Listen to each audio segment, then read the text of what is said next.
Watching you dance backstage while the intro is going might be one of my favorite things about doing this show. My second favorite thing is some of the intros. Nobody else can see you.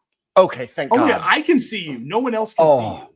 I thought it was a blank screen, so I was just going after it. Okay. No, it's you're good, dude. It's just the intro video. But I can see you. That's all I'm saying. It's really good to know that because I use the intro and outro song as free time, and I don't wear pants while we do episodes. Now I know not to get up and walk around just because I can't see myself on screen. Cool. No, if you can't see yourself on screen, no one else can. I promise. That's the way. It's the way this. Just you, works. Huh? Just you, huh? All right. Just me. Well, it's because I'm running the show. God, I want to see that catalog.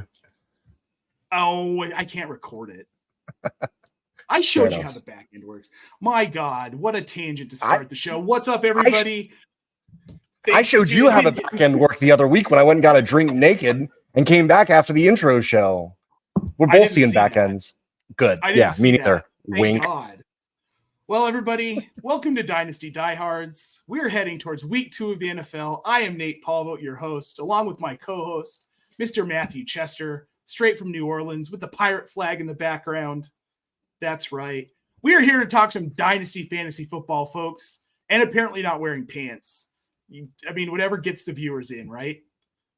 It's a pants party. No pants Matt in the show description later. I will add that in. It was an interesting first week of football, guys, and there's kind of a lot to talk about. We had some players emerge that we weren't expecting. We had some injuries that were just absolutely brutal. Guys we had hung our hat on for seasons now that it looks like it could be the end of the road for them. Let's get started first with some players who kind of took off in situations that we maybe kind of expected, but then they just blew up. First one I want to talk about is Puka Nacua. What a game. He was peppered with targets, 15 in all at the end of the day from Matthew Stafford. And he helped the Rams upset the Seattle Seahawks 30-13 on Sunday, Matt. That's really fun. I don't know how you like to play Dynasty, but a lot of it is just drafting really cool names. And Puka Nacua is on a lot of my teams because who else are you going to get in the fourth, you know? And now I'm seeing him go for more than seconds. I tried to get him right before the first game, and I tried to send a third for him, and the guy was like, no, I don't want to do that because, you know, I used a third on him to get him, and I looked in the history, and I said, no, you actually picked him up off the waivers because that's what this kind of weird league is. So, you know, I'll happily give you a third, maybe a third and a fourth. And he's like, no, I need at least a second. And that was before this week. There's no way you're getting him for a second this week. There's no way. I guess electric performance. Maybe you could in every few leagues, but would you want to spend a second on him? Do you believe in him that long term? You know, I didn't at first, and I don't have any Puka because I looked at the situation in Los Angeles, and I don't love that offense. I don't love Sean McVay as the head coach anymore. I don't know why. I think he needs a change of scenery. It's like the Mike Shanahan effect where things had gotten old in Denver. He went to Washington and was actually somewhat successful for a few seasons. I think that's maybe where McVay's at, or I thought that's where McVay was at. Can I kind of relate it to somebody that you're closer to and that I'm closer to? It feels more like a Sean Payton situation where you blow your load, you blow all your draft capital, you make a winning team, and then you get out of there before the bill is totally due. And Sean McVay did that, and he got Allen. Yeah, exactly. And then so then Sean Payton went over to Denver, and I don't know if he's going to be as successful there. I'll bet that he probably won't be, but Sean McVay is more in that situation where he did get the Super Bowl, he did do his thing, and now I'm not sure what the future holds without any of them. Yeah, and that's kind of why I was straying away, because you looked at this team, and you're like, this might be one of the worst teams in the league this year, and I don't want to hang my hat on a guy who's going to be sitting behind Cooper Kupp, possibly Van Jefferson, Tutu Atwell. These are all guys that we assumed were ahead of him on the depth chart. But now we're hearing, Matt, I don't know if you saw this before the show, there are some people who really do believe that Cooper Kupp's going to miss at least half of the season with his hamstring injury. If that happens, Puka Nacua is a guy who could be a league winner that you may have gotten. I mean, quite honestly, if you're blowing fab on him in your redraft leagues right now, it costs you an arm and a freaking leg to get him. But if you got him in Dynasty in your rookie drafts, I mean, he was a 4th round pick if he was even getting drafted early on in the process. So that's a guy you should be going after. Kick the tires on these Puka managers, because I bet you a lot of them don't see the future with this guy, and they'd be willing to move him. And you could get him for, I think we talked before the show, a second. I would move him for a mid-second, but I agree with what you're saying. Second. If Cooper Kupp does miss half the season, then he's totally worth it. 100%. And what if Puka helps this offense be better than expected? And this is a team that is actually vying for a playoff spot. When we get into the fantasy playoffs, it could be the Cooper Kupp and Puka Nacua show. I mean, don't discount that this guy could be a value, and he could be a wide receiver 1. And maybe, I know I don't want to get too crazy with it, but the situation is, no, it's not, because if the volume is there and Cooper Kupp is injured for the first 8 weeks, we saw what Cooper Kupp did in that lead role. And I'm not saying that Puka is as talented as Cooper Kupp, but he's really talented. And if the volume's there, man, I'll tell you what, if he's getting 15 targets a game, because that's what's helping this team win, he's a wide receiver 1 this year. If Cooper Kupp misses time, Puka Nacua could end up being a wide receiver 1 in his stead. But even alongside Cooper Kupp, a healthy Cooper Kupp, he could still do a Robert Woods 2 years ago type of thing, where he's still a very 100%. Viable starter. And that's more what I'm looking at. Receiver 2, high-end wide receiver 3. That's the more realistic outcome. All right, and we know that. But here at the Diehards, we like to shoot for the moon, or at least my dumbass does. And I think that there's a chance that, seriously, if this is a playoff caliber team, which no one would have said at the beginning of the season, and just because they beat Seattle once, I'm not going to go nuts, but let's say that does happen. Let's say this is a team that is in the hunt to make the playoffs. They're even like sniffing the playoffs, and the passing volume, this is a pass first team. When Matthew Stafford is on the field, look at their running backs, Kyren Williams, Cam Akers. Not exciting. Part of a reason that it's a pass first team is because Sean McVay loves to go with a bell cow. He's always going with a bell cow. Last year, coming off of an Achilles tear, Cam Akers is the only running back through the entire season that had a 100% snap share, even once during a game. So he loves his running back. And now all they really have is Kyren Williams, who I'm not comfortable starting. Kyren Williams is fine. Zach Evans is fine in Dynasty. We're going to see what happens. But Cam Akers this week had 22 carries for 29 yards. So it's going to have to be an air attack over in LA. And that's what you get with Cam Akers. We're going to move on before I start getting really angry. The next player we're going to talk about here, Drake London. This is an opposite. He didn't go to the moon. He is like down in the center of the earth, burning in the mantle, or whatever the hell it's called. Mantle, crust, core. He's burning in the outer core of the earth. I can't believe so hard. I can't believe he is performing exactly how Arthur Smith told us he would last year. It's crazy, huh? Right? I'm just kidding. We should have seen this coming. About this. We should have. Yeah. I did. I have very little exposure to any of the passing parts of the Atlanta Falcons offense, and that will continue as long as Arthur Smith is the head coach, as will my minimal investment in Bijan Robinson, because of what we saw last week. Tyler Algier, man. Wow. I don't know. Yeah. For the price of acquiring Bijan right now, I can't justify it knowing what this offense is going to be, and it is going to be a true timeshare in that backfield. Bijan gets the targets, but he's going to have to score a touchdown with some of those targets because Algier's getting the goal line work. If he doesn't break off a long chunk run and score from outside the 20, we're looking at a lot of Tyler Algier work, man. 2 touchdowns last week. So a lot of people really excited about Jaylen Warren coming into the season because it looked like he was going to be, probably a 1B in the committee of Jaylen Warren and Najee Harris over in Pittsburgh.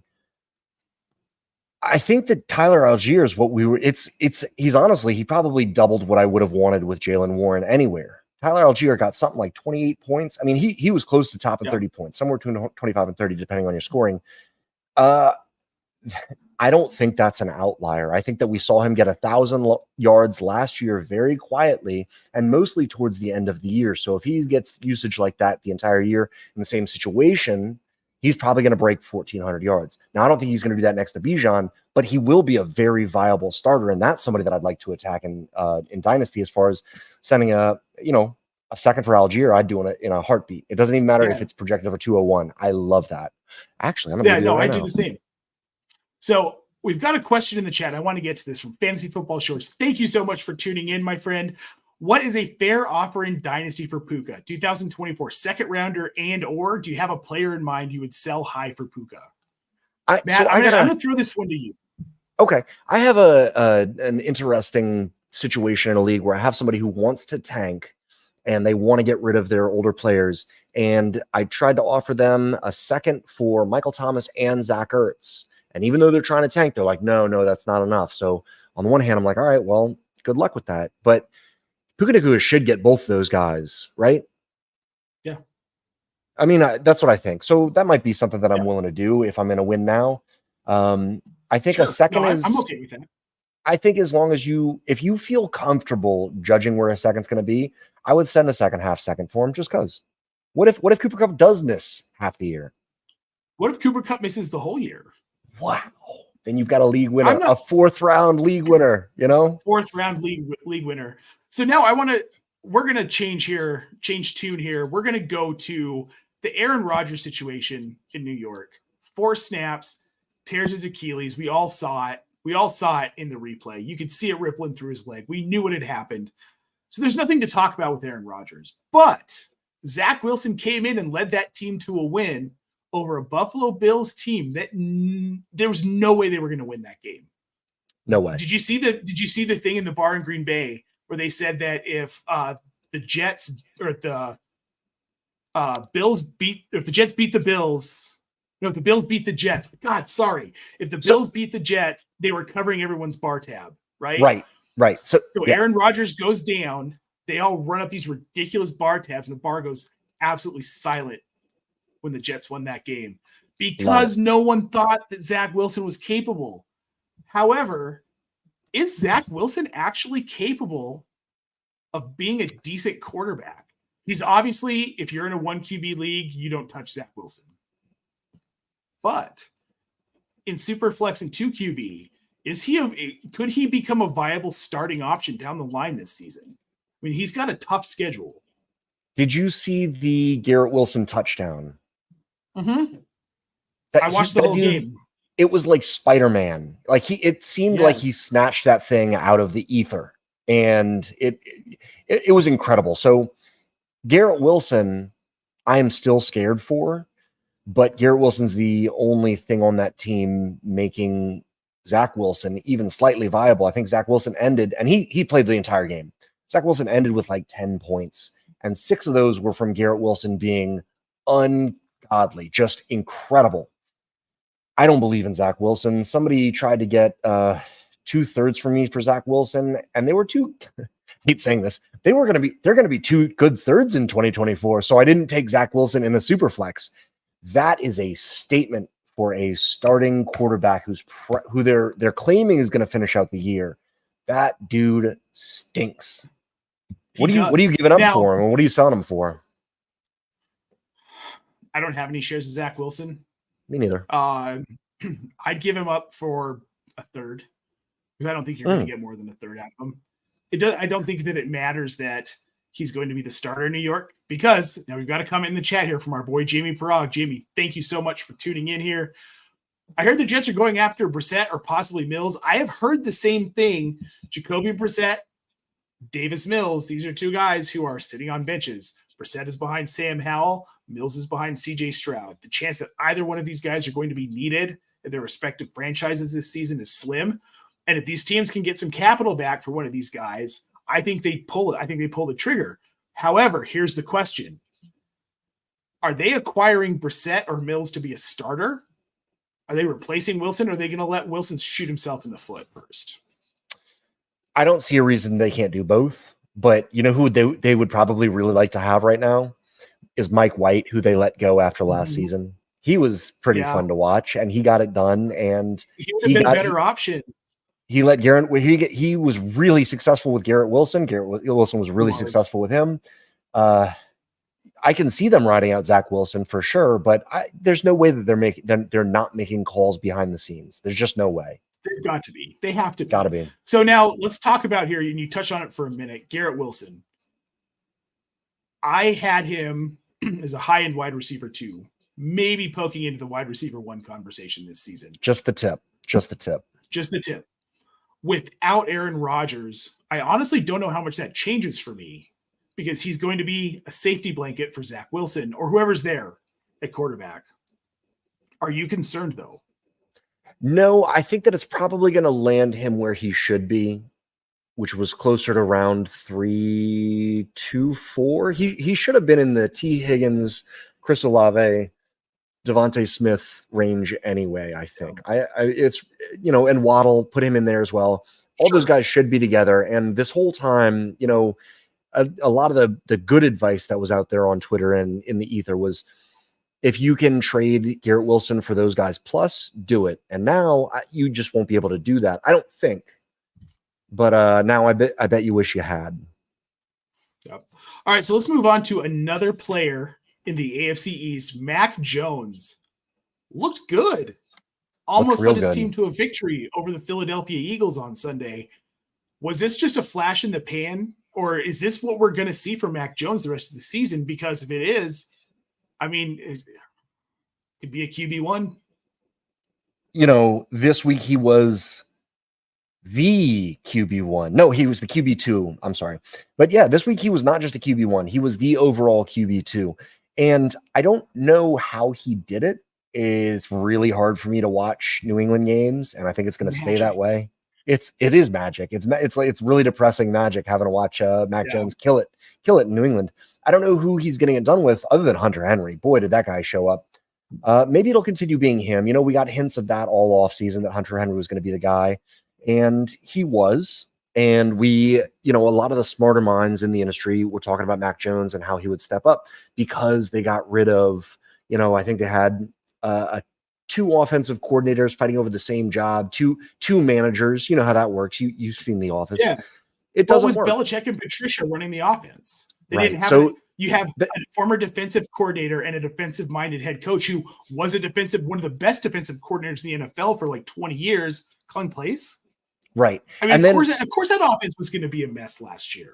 So on the other side of the token, now you have somebody who was a terrible head coach down in Houston in Bill O'Brien, who Bill Belichick brought over to be a fantastic offensive coordinator, which he's always been. And people were saying, you know, that's going to be the difference. Mac Jones is he's an offensive coordinator himself. And all he does is put the ball where it needs to be. He's not electric. He's not exciting, but he's going to step up in a big way this offseason because of the offensive coordinator, because of the scheme change, and not because of any big weapons. And that's what turned out to happen. So it's worth going back and relooking at all those theories and saying, these guys might be right. And in Dynasty, it's interesting to me. What do you think about him in Dynasty? What do you value him? So for me, Mac Jones, he's probably like a mid QB2 right now for me in Dynasty. But if he balls out this season and he takes his team to the playoffs, and he's a guy who finishes as a top 10 to 12 quarterback in fantasy, all of a sudden we're talking about a late blooming, and I don't want to get murdered for this. Are you going to say Kirk Cousins? God, no. Tom Brady, bro. Oh, because God, he's the type I'm going to murder you for that. No. Tom Brady is the GOAT. Why was he the GOAT? Because that man was consistently the smartest person on the field every single day. Practice, games, preseason, in the training room, it didn't matter. There were coaches that were smarter than him. He saw the field differently. Mac Jones isn't that level of intelligent, okay? Skill set wise, I think he's probably got a better arm than Tom Brady as far as like arm strength. Yep. I think he maybe places the ball at this point in his career a little bit better than Tom Brady did. Because people forget it was 24 seasons of Tom Brady, right? I was a senior in high school when he got drafted. But so that's an important note. Tom Brady wasn't always phenomenal. That's an important note also. Days, he had a great team around him, phenomenal players. He was stacked with talent. One of the best defenses in the league, and one of the most well-rounded offenses in the league. I think one of the things that carries the most weight in what you're saying is at that point in his career. And a lot of what you're saying about Mac Jones could be true about Tom Brady at that point in his career. And that's very fair. Very fair. Yeah, Tom Brady wasn't, I mean, it was incredible that he came in his rookie season and won a Super Bowl. You don't see that very often, but that's because of the team that was built for Drew Bledsoe by Bill Belichick. Belichick built this juggernaut team. That team was going to win a Super Bowl one way or the other that season, whether it was Drew Bledsoe or Tom Brady behind center. Okay. You know what I think about fact. Whenever I'm having a really bad day and just I'm being really hard on myself and just how things are going. I think I need to be making better decisions and progressing my life more, blah, blah, blah, blah. You know what makes me feel better is thinking about Kyle Shanahan getting bullied out of Mac Jones, getting cyber bullied out of Mac Jones because he traded up. Out of Mac Jones. He traded up from where he would have gotten Mac Jones anyway, up to the 102 or 103, I'm sorry, just so he could get Jones. And then he ends up getting bullied out of Mac Jones because Mac Jones looks like basically a chubbier rookie Brady. And he goes with Trey Lance. And can you imagine Mac Jones in that offense? They'd be scary, unstoppable. They would have won the Super Bowl last year. Yeah, and this year. And next year. They would have run through Philly in that NFC Championship game with Mac Jones. Better defense. Hey guys, at least you're doing better than an NFC Championship caliber head coach. At least there's that. Yeah. At least there's that. At least all right, guys, let's move on to Baker Mayfield, Matt. I want to talk about this because what in the hell happened? Tampa Bay beats the Minnesota Vikings 20-17.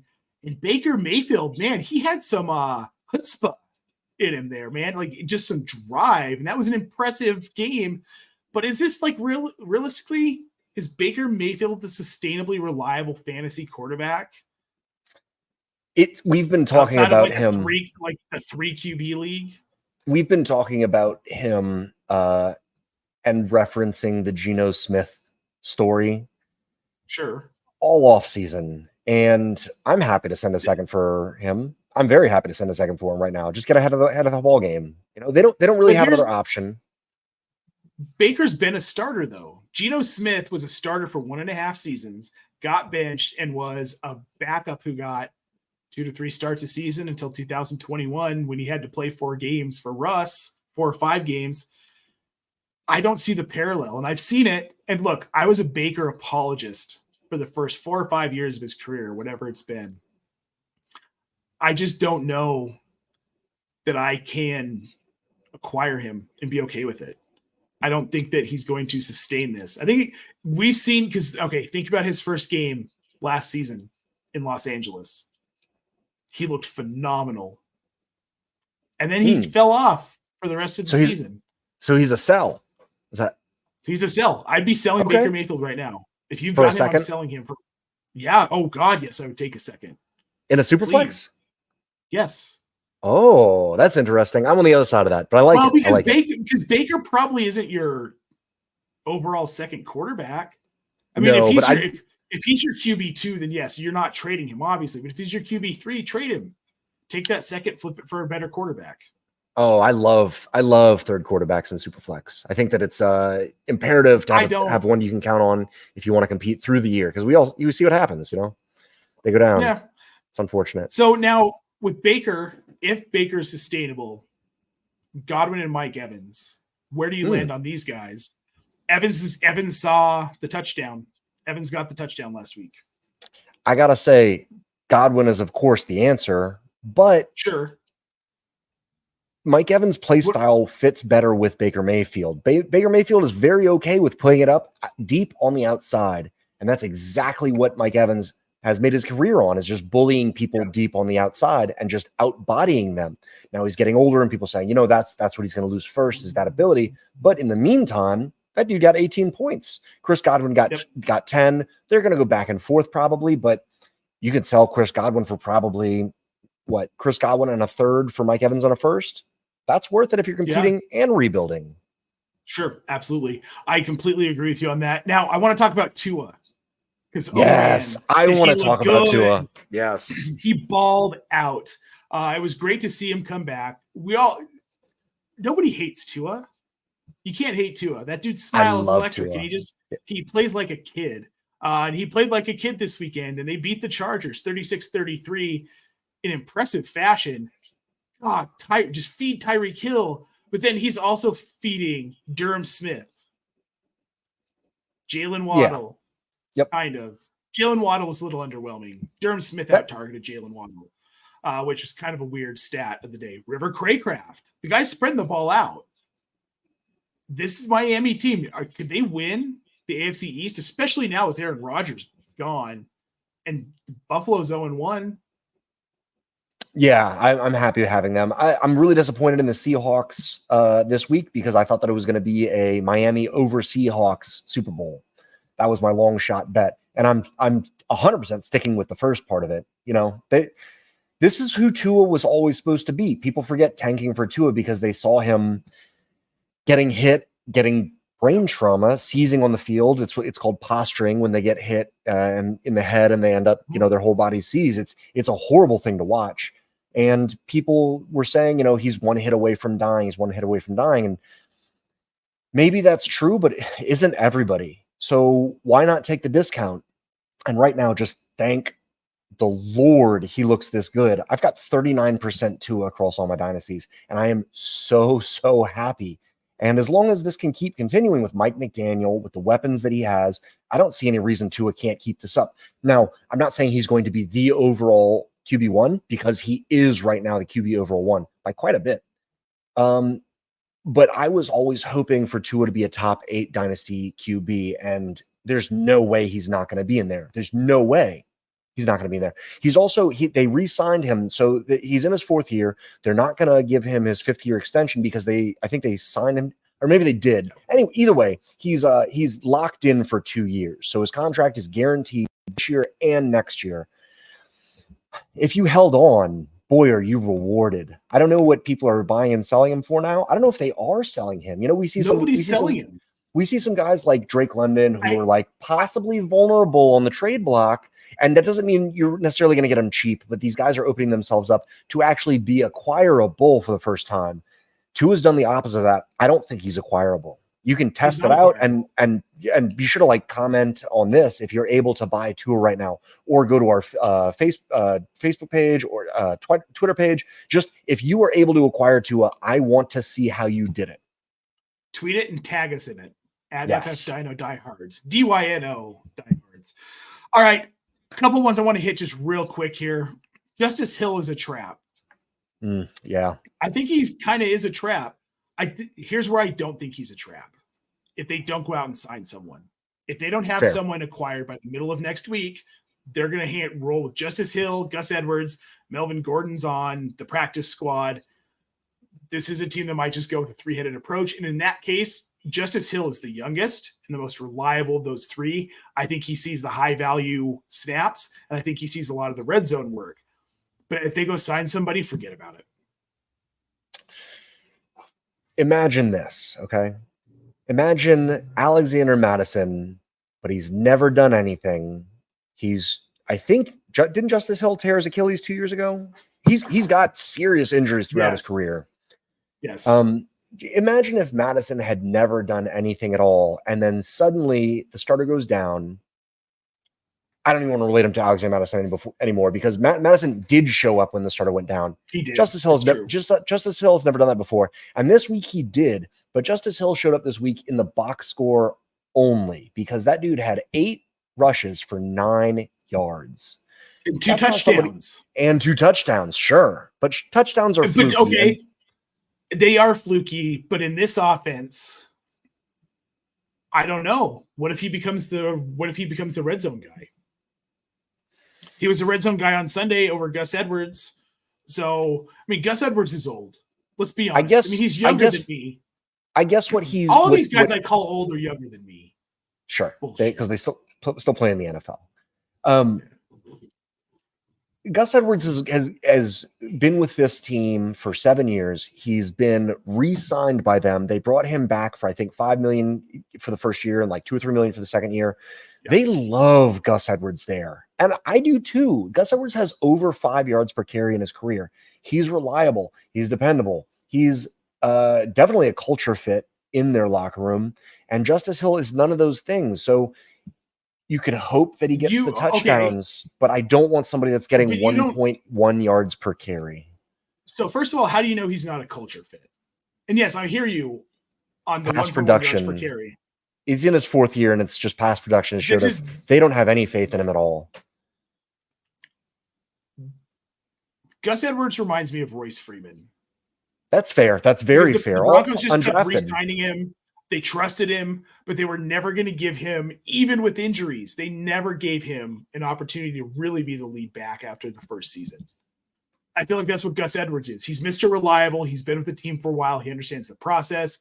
Harbaugh loves him. They're going to keep him around because he's an inexpensive re-sign. Justice Hill, I think, is going to get an opportunity to pop. I don't know if we may not see another touchdown out of him this season. I need to see what happens next week and in between week 2 and 3 to have any feeling, like real feeling on Justice Hill. So I guess the feeling that I get from Justice Hill is that I don't want him because I saw some screenshots. I saw it done in one of my leagues. I saw some people blowing 100% of their fab on him. And that's why I want to warn everybody. So I should have done this with context. Don't do that. Don't go blow your entire wad on somebody who's getting 1.1 yards per target. I can see picking him up. I did get him in one league for, I think, $6, and I'm fine with that. And I'll definitely hold him, but I'm not starting him next week. And I'm certainly not going to blow the bank on him because you have to know his history with the team. You have to know how he got to that points total this week. You just have to know all these deeper things to understand that Justice Hill has not ever been the guy. And he's not going to be the guy next year. And he might be able to pull off a single year Royce Freeman performance. But I think his ceiling is Royce Freeman, and I think that's where Gus Edwards' floor is. Royce Freeman. That's not good. Royce Freeman's rookie season was awful. He was terribly inefficient. That's why he didn't ever get a chance to start again. He was a good special teams guy. So, all right, we're going to move on from Justice Hill because I think he's taken way too much of our time. One last thing I want to touch on. Brandon Ayuk. Good Lord. Ooh, good Lord. Finally. Is he the wide receiver one in this offense with Brock Purdy Easily. quarterback? He's the one in this offense, right? Always has been. I agree. Look, Deebo Samuel, when he did that one season was really cool. And I loved it. It was so much fun to watch. That season, he was not a wide receiver in that season. No, he was a joker. Right. He was a joker. He played all the positions. And they have Christian McCaffrey now. They don't need him to do that anymore. And Deebo Samuel as just a wide receiver is an average wide receiver. So the number one wide receiver is definitely Brandon Ayuk there. 100%. And now George Kittle's all banged up again. Oh, shocking. Brandon Ayuk's the number one receiving option in that offense. Brock Purdy loves him, man. 2 touchdowns. Pounding the table for him all offseason. Brandon Ayuk has always been a dynasty wide receiver one. He was just an incredibly cheap wide receiver one. He was judged as wide receiver 30 in dynasty. That's bananas. I hope y'all snatched him up. I don't know what you're getting him for now, but he should also be in that tier of, hey, we can get some guff back on this. If you guys want to yell at me in the comments or yell at me on Twitter, that's fine. But Ayuk is in the range of Devontae, Waddle, Garrett Wilson. I'm okay if you guys want to put him up there. DK Metcalf. I would rather have Ayuk than 100%. Metcalf.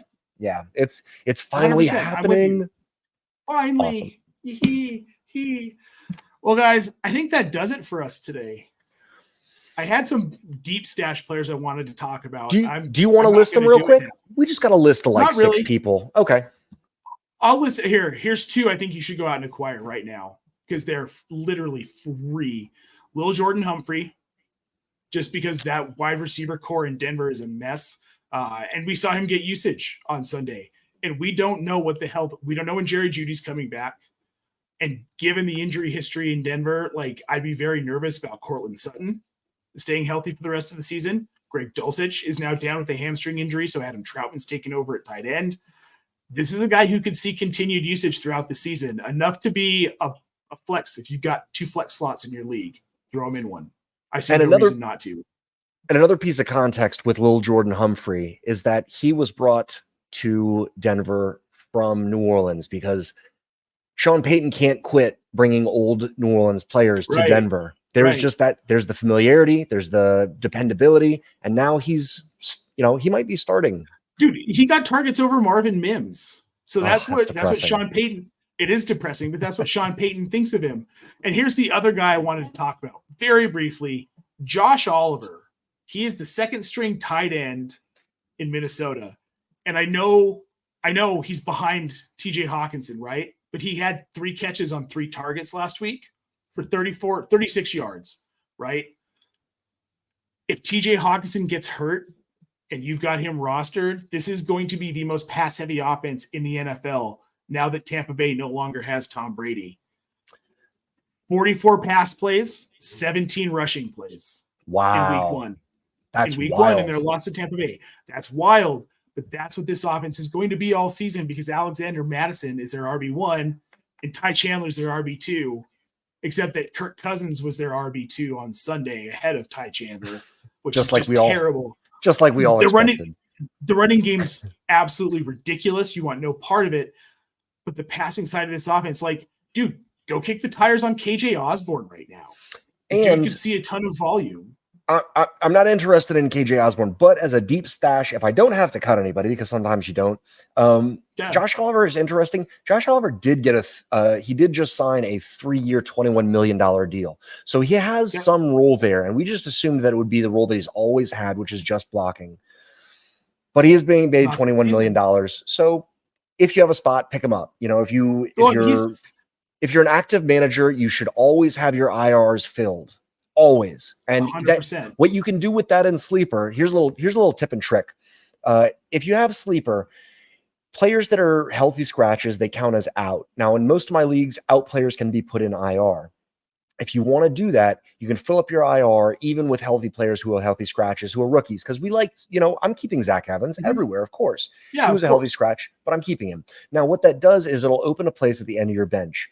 And you can pick up Josh Oliver. You can pick up I don't remember who the last guy we were talking about was. We're scraping. We're digging deep. Little Jordan Humphrey. This is a deep, deep dive. But what you can do in these leagues is you can keep them on in your IR, and they don't take that injury designation away until after Wednesday morning waivers clear.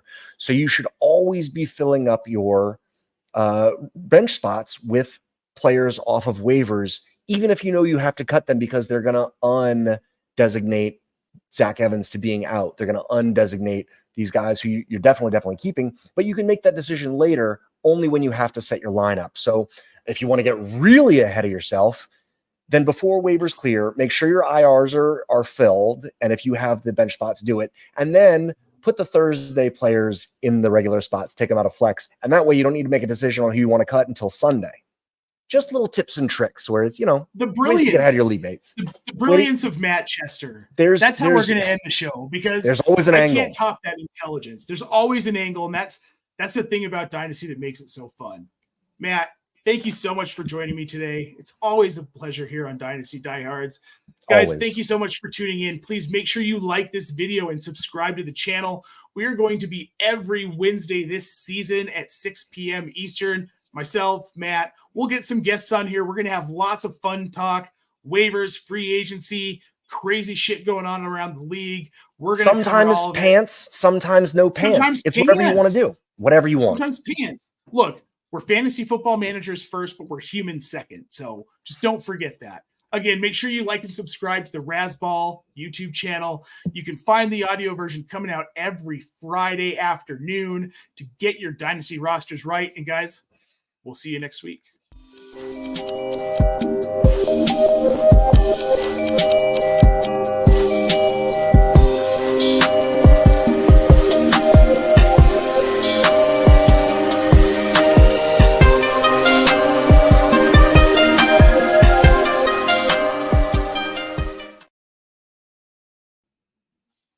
Yo, yo. Nate, we're still live, but that was so lit I didn't even have a sip of my whiskey. I forgot to hit end stream.